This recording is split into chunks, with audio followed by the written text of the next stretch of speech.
अस्सलाम वालेकुम। वीडियो देखने से पहले चैनल को सब्सक्राइब ज़रूर करें। दुनिया का सबसे अजीबोगरीब पौधा अफ्रीका के जुनून मगरिब, नामीबिया और मंगोला में पाया जाता है।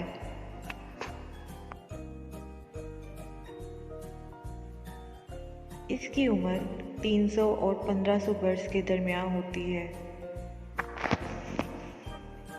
जिसकी एक जड़ और 2 पत्ते होते हैं, जिनकी लंबाई 2 मीटर, चौड़ाई 8 मीटर देखी गई है।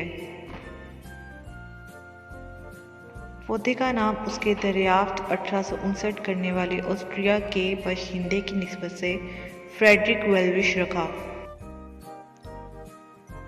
ताज्जुब की बात है, इस अजीबोगरीब पौधे का शुमार इल्म नबातात की किसी भी पौधे की तारीफ़ मारूफ में पूरा नहीं उतरता।